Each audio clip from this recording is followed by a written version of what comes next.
Hello everyone and welcome back to the Great Book of Grudges. My name is Nathan and we're back with another Total War Warhammer video. Today we're going very heavy into the speculation route, more so than usual, where we'll be discussing points for and against Cathay as a playable race in the Total War Warhammer series. Please bear in mind that any art shown in this video is purely fan-made and thus not official. But without further ado, let's begin. Cathay, also known as the Grand Empire of Cathay, Imperial Cathay, the Kingdom of the Dragon, or as the Empire of the Celestial Dragon. This is an enormous empire, the largest nation in the known Warhammer world, located in the far east beyond the Mountains of Morn. Cathay is a land of many different cultures and peoples, all bound together by the rule of the Dragon Emperor. Cathay itself is often referred to as one of the, if not the, most powerful nation in the Warhammer fantasy world. While Cathay never received that much lore in the lifespan of the Warhammer Fantasy series, there was always an air of curiosity about this great nation, especially when we find out in little tidbits of lore on how they fight back the forces of chaos on a daily basis. The fascination with this mysterious empire has obviously also gone to the fans of the Total War Warhammer series. More so now as the fans of the series prepare themselves for the eventual announcement and release of Total War Warhammer 3, which many speculate will be focused around the eastern reaches of the Warhammer fantasy world, with many fans of the series stating their reasons for and against the possible inclusion of Cathay as a playable race. I must admit I enjoy reading these theories, and there are some I agree with and others I don't, so in this video I want to talk about the theories that people have and offer my 2 cents regarding them, not only as a person who is a fan of the Total War Warhammer series, but also someone who has played Warhammer Fantasy Battle for over 20 years. These are in no particular order, so let's start diving in.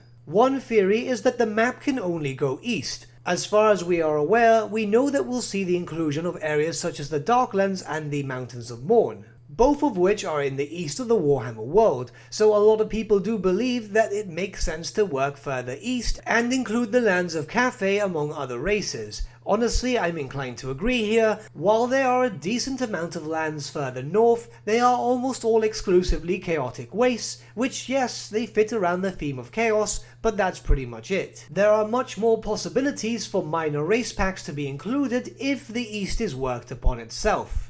Obviously this refers to the main game campaign, as we are not aware how big the mega campaign itself for Game 3 is supposed to be. Even then, anything that gets implemented in the form of a race pack in Game 3 must have some sort of representation in the base game of Game 3, be it their whole country or just a few possible small settlements. Most people refer to the next point as that we lack good factions for Game 3. Yes, this is true, most of the possible factions left are either neutral or evil. The only actual good faction left is Kislev, but Cathay itself can never really be classified as a good faction. If anything, they're either neutral, seeing as Cathay doesn't really involve itself with outside matters, or could be considered chaotic. This is more of a nod to the end times, where it was stated that many cults of Tzeentch had a lot of power within Cathay. This is not like 40k, where most factions and races kinda fell into a grey area whether they were good or not. Of course, we move on now to another big point. Even if the territories of Cathay are included into the game map, that doesn't necessarily mean that they will eventually become a playable faction. We have a bunch of territories included in both Warhammer 1 and Warhammer 2, which should have had their own respective races and currently do not.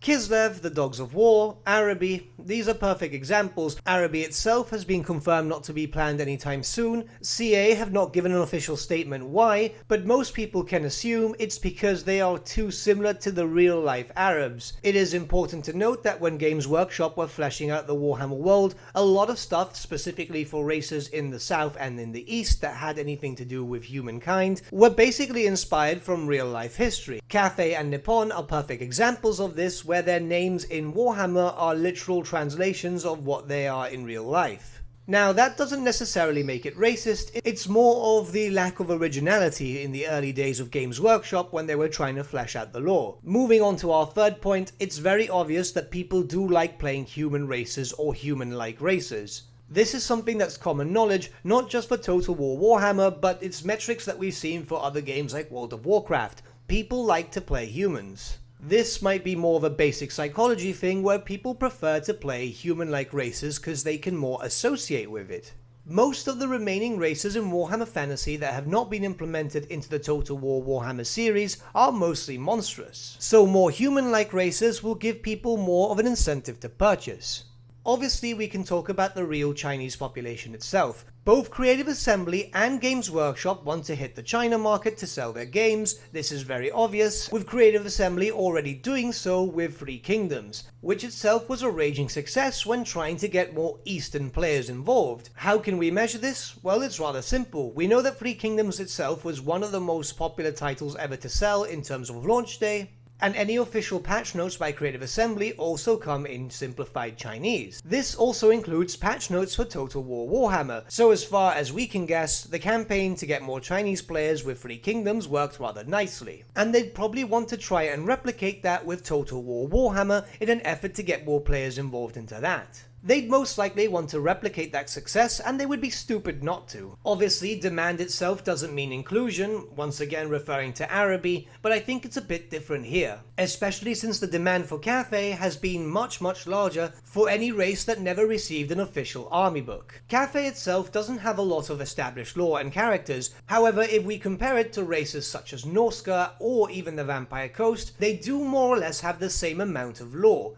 possibly even more so than the Vampire Coast, which itself had to be heavily fleshed out. So it's not like a race pack can't be built from the ground up. New units and lore can be created by both Games Workshop and Creative Assembly, and it's more than likely that both of them have already considered the possibility of having Cathay as a playable faction. Games Workshop would probably want to capitalize on this too, almost as much as Creative Assembly, seeing as they're currently working on a new tabletop game known as Warhammer the Old World, which is based in the Warhammer fantasy world just a few hundred years before the timeline that we're currently playing in Total War Warhammer.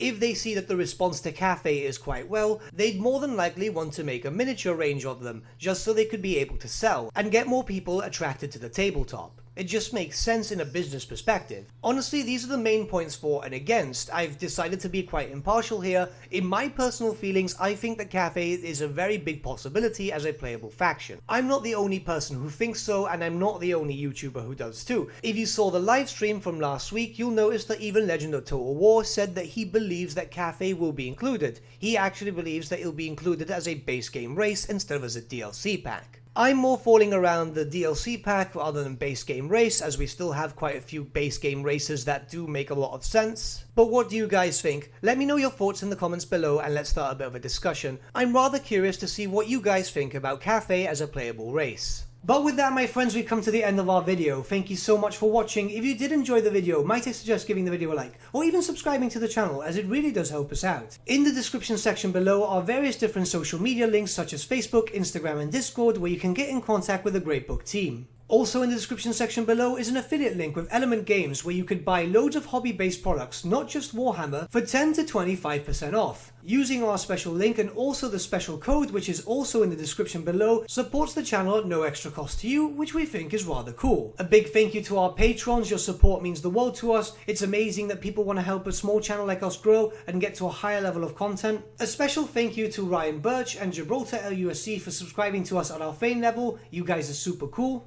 And a big thank you to Edward Yule and VSVasan for subscribing to us at our King level. Honestly, we can't thank you guys enough. The money earned from Patreon is going directly back into the channel, slowly upgrading little bits and bobs, just trying to get to a higher level of content for you guys. And a big thank you to all of you for liking, sharing and commenting on these videos. The support has been insane lately, and honestly, we can't be more than excited. But with that, my friends, thank you so much for watching once again, and we shall see you all again very, very soon. Have a good day.